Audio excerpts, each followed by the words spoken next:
Welcome to नाने classes. दोस्तों, नाने क्लासेस के यूट्यूब चैनल पे आपका स्वागत है। आज है 8 अगस्त 2022 और 8 अगस्त 2022 के जितने भी most important Rajasthan current affairs के क्वेश्चन बनते हैं, आज हम उनका डिस्कस करेंगे।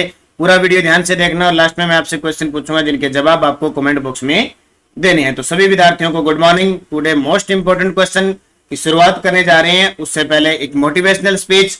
क्या है आज का मोटिवेशनल स्पीच? मंजिल पाने की उम्मीद कभी मत छोड़ो। मंजिल पाने की उम्मीद कभी मत छोड़ो, क्योंकि सूरज डूबने के बाद ही दोबारा सवेरा होता है। इसलिए मंजिल पाने की उम्मीद छोड़नी नहीं है। शाम को सूरज है वो डूब जाता है, लेकिन जब हम रात्रि को विश्राम करते हैं, सोते हैं और सुबह उठते हैं तो हमें दोबारा दिखाई दे जाता है। इसलिए निरंतर अध्ययन करते रहना है, एक दिन सफलता आपको जरूर मिलेगी। तो स्टार्ट करते हैं आज की क्लास। सबसे पहले कल के क्वेश्चनों को रिवाइज कर लेते हैं जो शनिवार के दिन हमने पढ़े थे। राजस्थान इंटरनेशनल सेंटर का निर्माण किस शहर में किया जा रहा है? जयपुर में। वृद्धावस्था व विधवा पेंशन देने में राजस्थान देश में कौन से स्थान पे? 10वें। राष्ट्रीय हथकरघा दिवस पर राजस्थान राज्य हथकरघा विकास निगम द्वारा हथकरघा उत्पादों को कितनी छूट दी जा रही है? 25%। राजस्थान स्मार्ट सिटी योजना में कितने शहर शामिल किए जाएंगे? 6। कौन कौन से? बीकानेर, जोधपुर, अलवर, भरतपुर, चित्तौड़गढ़, भीलवाड़ा। एसआरएस द्वारा जारी संक्षिप्त जीवन तालिका में 2015 से 2019 के बीच राजस्थान के जीवन प्रत्याशा वर्ष रही है 69। राजस्थान में प्रति व्यक्ति प्रति वर्ष पानी की उपलब्धता कितने घन मीटर है? तो 640 घन मीटर। ये थे कल के क्वेश्चन। स्टार्ट करते हैं आज के। बहुत ही शानदार क्वेश्चन है आज का पहला। हाल ही में भारत के नए उपराष्ट्रपति निर्वाचित हुए हैं। ये हमारे देश के लिए बहुत बड़ी बात है, हमारे राजस्थान के लिए तो उससे भी बड़ी बात है। भारत के नए उपराष्ट्रपति निर्वाचित हुए हैं, ये आपके सामने है। पहले मैं आपको क्वेश्चन दे चुका हूं कि एनडीए के द्वारा हमारे राजस्थान के झुंझुनू जिले के जगदीप धनखड़ को एनडीए उपराष्ट्रपति पद के लिए नामित किया। अब वो जीत भी चुके हैं। तो नए उपराष्ट्रपति निर्वाचित हुए हैं जगदीप धनखड़। कौन है? जगदीप धनखड़। ये 11 अगस्त को शपथ लेंगे। अब वर्तमान में कौन है? एम वेंकैया नायडू है, जो अभी हाल ही में क्या करे हैं, अभी 11 अगस्त का इनका कार्यकाल समाप्त हो रहा है उपराष्ट्रपति। हामिद अंसारी इससे पहले थे। द्रौपदी मुर्मू जी हमारी देश की नई राष्ट्रपति बन चुकी है और ममता बनर्जी पश्चिम बंगाल की मुख्य मंत्री है। आपके सामने तस्वीर जगदीप धनखड़ जी। पूरी डिटेल देखिए। श्री जगदीप धनखड़ भारत के नए उपराष्ट्रपति बने हैं। चुनाव में इन्होंने विपक्षी उम्मीदवार श्री मार्गरेट आल्वा को पराजित किया। ये भी चर्चा में है चेहरा भी। मार्गरेट आल्वा हमारे राजस्थान की राज्यपाल रह चुकी है और जगदीप धनखड़ हमारे राजस्थान के झुंझुनू जिले से हैं। भारत के नए उपराष्ट्रपति बने हैं। हमारे देश में एक परंपरा है, उपराष्ट्रपति होता है वही राज्यसभा का पदेन सभापति होता है और उसे जो वेतन मिलता है वो राज्यसभा के पदेन सभापति के रूप में ही मिलता है। श्री धनखड़ भारत के 14वें उपराष्ट्रपति पद को सुशोभित करेंगे। वे 11 अगस्त को शपथ लेंगे। वर्तमान उपराष्ट्रपति श्री वेंकैया नायडू का कार्यकाल 10 अगस्त को समाप्त हो रहा है। ये सारी चीजें आपके लिए इंपॉर्टेंट है। अब बूस्टर डोज देखिए। श्री जगदीप धनखड़ जी के बारे में थोड़ी सी बातें आपको याद रहनी जरूरी है, क्योंकि भारत के संविधान में जो पद है सबसे बड़े पद, राष्ट्रपति के बाद दूसरा पद उपराष्ट्रपति का आता है। तो धनखड़ का जन्म 18 मई 1951 को राजस्थान के एक छोटे से गांव किठाना झुंझुनू में हुआ था। वे राजस्थान विश्वविद्यालय जयपुर से विज्ञान में स्नातक हैं। उन्होंने इसी विश्वविद्यालय से एलएलबी भी किया। वर्ष 1993 से 1998 तक श्री धनखड़ किशनगढ़ निर्वाचित क्षेत्र से राजस्थान विधानसभा के सदस्य भी रहे। ये इंपॉर्टेंट है। अभी 93 से 98 तक किशनगढ़ निर्वाचन क्षेत्र से विधानसभा के सदस्य रहे। जुलाई 2019 में वे पश्चिम बंगाल के राज्यपाल रहे थे और अक्सर चर्चा में रहते थे। ममता बनर्जी और जगदीप धनखड़ के बीच विवाद अक्सर चर्चा में रहता था। नोट, ये एक बात और याद रखना, 11 अगस्त से संसद के दोनों सदनों के अध्यक्ष राजस्थानी हो जाएंगे। क्यों हो जाएंगे? क्योंकि कोटा बूंदी से सांसद ओम बिड़ला पहले से ही 17वीं लोकसभा की कमान संभाले हुए हैं और अब राज्यसभा की कमान कौन संभालेंगे? जगदीप धनखड़ जी। तो दोनों ही राजस्थानी हो गए। एक और बूस्टर डोज देखिए। संविधान के अनुच्छेद 63 में भारत के उपराष्ट्रपति पद और कार्यालय का प्रावधान है। स्वतंत्र भारत के पहले उपराष्ट्रपति श्री सर्वपल्ली राधाकृष्णन थे, वो 1952 से 1962 तक 10 वर्षों की अवधि के लिए सेवा की थी। हमारे राजस्थान की एक और बात है कि जगदीप धनखड़ से पहले राजस्थान के पूर्व मुख्यमंत्री भैरव सिंह शेखावत 2002 से 2007 तक उपराष्ट्रपति रहे थे। ये क्वेश्चन बहुत बार आता है। ऐसे राजस्थान के मुख्यमंत्री जो हमारे देश के जो सर्वाधिक सर्वोच्च पदों के दूसरे पद पर पहुंचे थे, भैरव सिंह शेखावत राजस्थान के 3 बार मुख्यमंत्री रहे थे और 2002 से 2007 उपराष्ट्रपति रहे। दूसरे जगदीप धनखड़ जी दूसरे राजस्थानी है जो उपराष्ट्रपति बने। जगदीप धनखड़ राजस्थान से उपराष्ट्रपति बनने वाले दूसरे व्यक्ति हैं। तो ये इतनी बातें मैंने आपको बता दी, यहां से क्वेश्चन आना लाजमी बन जाता है। एक तो सीधा सीधा ही आ जाता है कि जो उपराष्ट्रपति बने जगदीप धनखड़ जी वो राजस्थान के किस जिले से, झुंझुनू जिले से, की पॉइंट सबसे इंपॉर्टेंट है। दूसरा क्वेश्चन देखिए, जमनालाल बजाज ऑडिटोरियम का निर्माण राजस्थान के किस जिले में किया जाएगा? जमनालाल बजाज ऑडिटोरियम का निर्माण है वो राजस्थान के किस जिले में किया जाएगा? तो सिक्कर के वास। जमनालाल बजाज का नाम सुना होगा। जमनालाल बजाज अपने आप को महात्मा गांधी के 5वें पुत्र कहते थे और दूसरा गुलाम नंबर 4 कहते थे। मुख्यमंत्री अशोक गहलोत ने सिक्कर में बनने वाले जमनालाल बजाज ऑडिटोरियम का शिलान्यास वर्चुअल तरीके से किया। 30 करोड़ की लागत से बनने जा रहे इस ऑडिटोरियम में 800 लोगों के बैठने की क्षमता होगी। विशेष सिक्कर के काशी का आवास गांव में जन्मे जमनालाल बजाज जी का आजादी के आंदोलन में महत्वपूर्ण योगदान रहा। गांधी जी के जीवन मूल्यों से प्रभावित जमनालाल बजाज ने वर्धा में छुआछूत निवारण के लिए लक्ष्मी नारायण मंदिर में हरिजनों का प्रवेश भी करवाया था। तो सिक्कर में जमनालाल बजाज ऑडिटोरियम का शिलान्यास मुख्यमंत्री अशोक गहलोत ने वर्चुअल तरीके से किया। 30 करोड़ की लागत से बनेगा और ऑडिटोरियम में 800 लोगों को बैठने की क्षमता, यानी एक बहुत बड़ा हॉल बनेगा, ये कहने का मतलब है। और सिक्कर के काशी के आवास में जमनालाल बजाज का जन्म हुआ था। तो ये चीजें याद रखना। जमनालाल बजाज ने चरखा संघ की भी स्थापना की थी।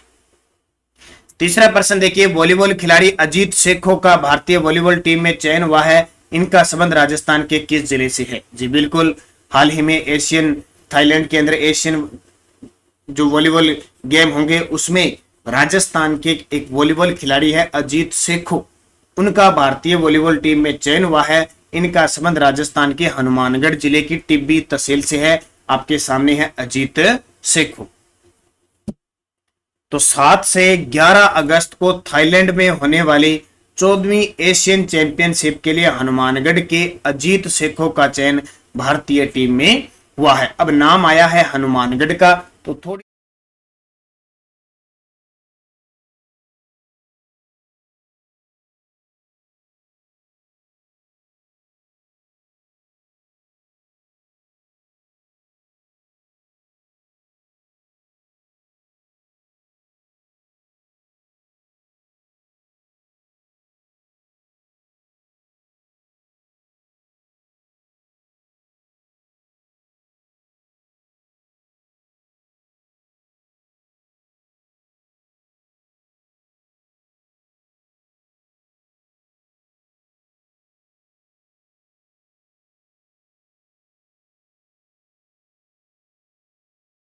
हनुमानगढ़ राजस्थान का 31वां जिला बना था 12 जुलाई 1994 को। ये चीज आपको याद रखनी है। अगला देखिए, हाल ही में मिस राजस्थान 2022 का खिताब जीता है, ये आपके लिए बहुत इंपॉर्टेंट है। मिस राजस्थान 2022 का खिताब किसने जीता है? जयपुर की तरुषी रॉय ने। जयपुर की तरुषी रॉय ने मिस राजस्थान 2022 का खिताब जीता है। आपके सामने तस्वीर है, मिस राजस्थान 2022 तरुषी रॉय। अब देखिए, मिस राजस्थान 2022 बनी है तरुषी रॉय। मिस राजस्थान 2021 बनी थी मानसी राठौड़। मिस राजस्थान 2020 बनी थी खुशी अजवानी। मिस इंटरनेशनल 2021 बनी थी मन्नत सिवाज। मिसेज एशिया वर्ल्ड 2022 बनी थी सपना सिंह जयपुर की। मिसेज एशिया यूनिवर्स बनी हिमाद्री भटनागर।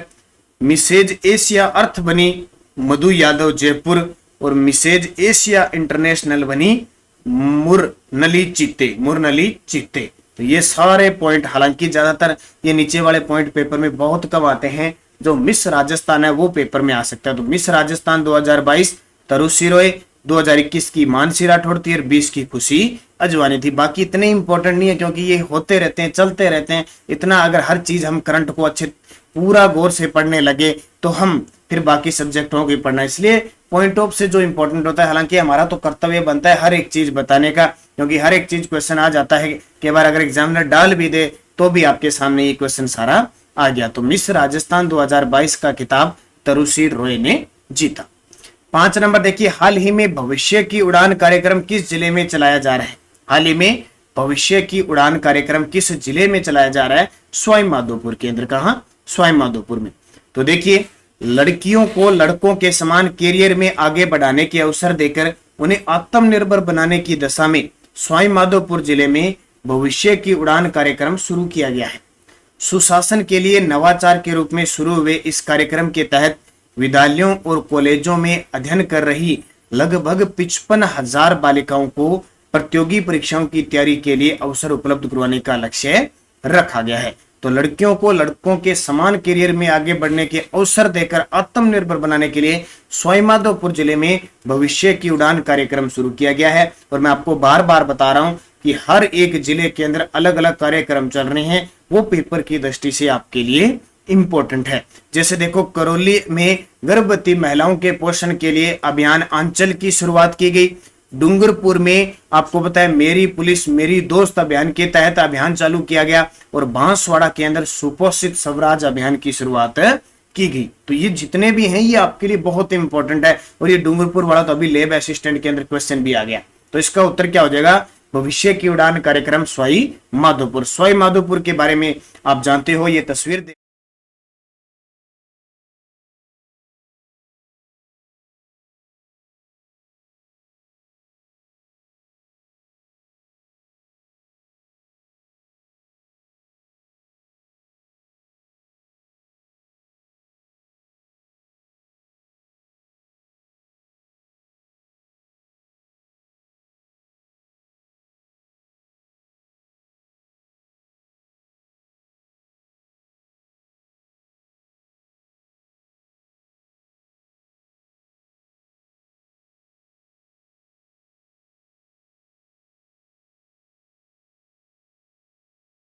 जिला।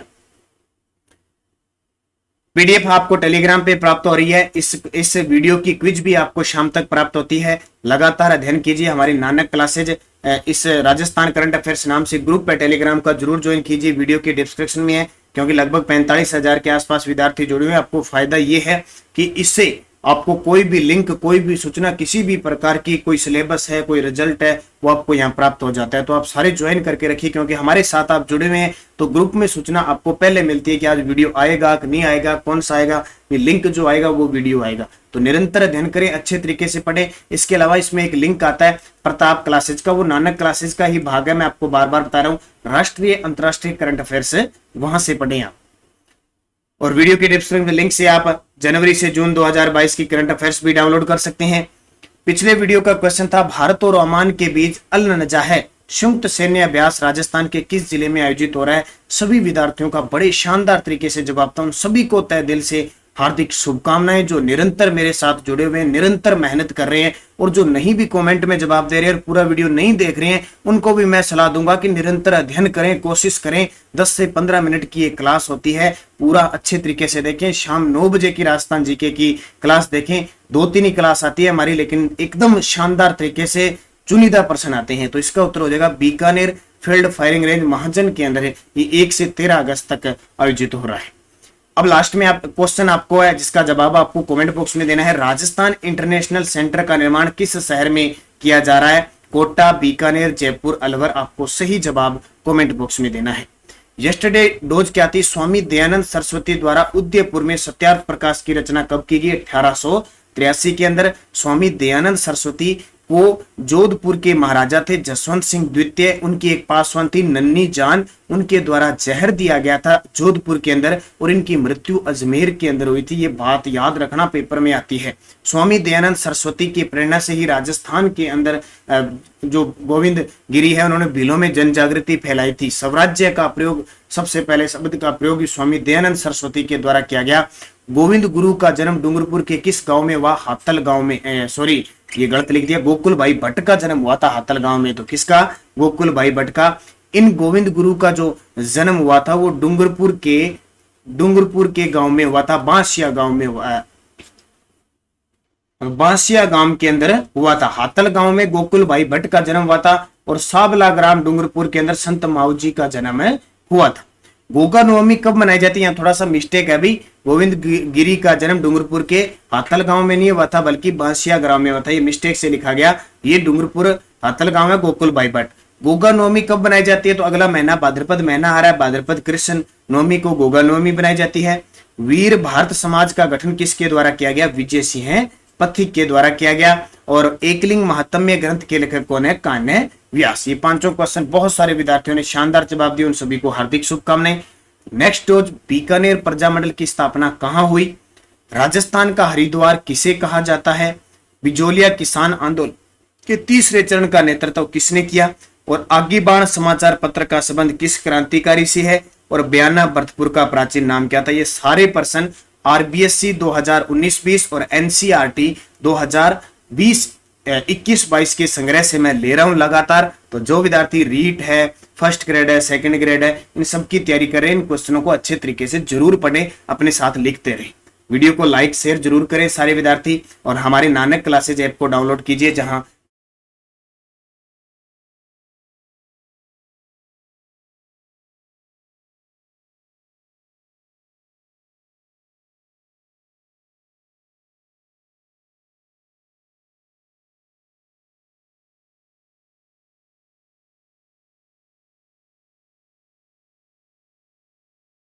राजस्थान करंट अफेयर्स की जनवरी 2021 से जून 2022 तक का करंट उपलब्ध है। आप वहां टेस्ट लगा सकते हैं। हर महीने के 50-50 क्वेश्चनों का डाला हुआ है। और भी अभी टेस्ट सीरीज हम राजस्थान हाईकोर्ट एलडीसी के लिए भी आपके लिए राजस्थान जीके की, करंट जीके की टेस्ट सीरीज शुरू कर देंगे जल्द ही। निरंतर अध्ययन करें, अच्छे तरीके से पढ़ें। धन्यवाद सभी विद्यार्थियों को। जय हिंद, जय भारत।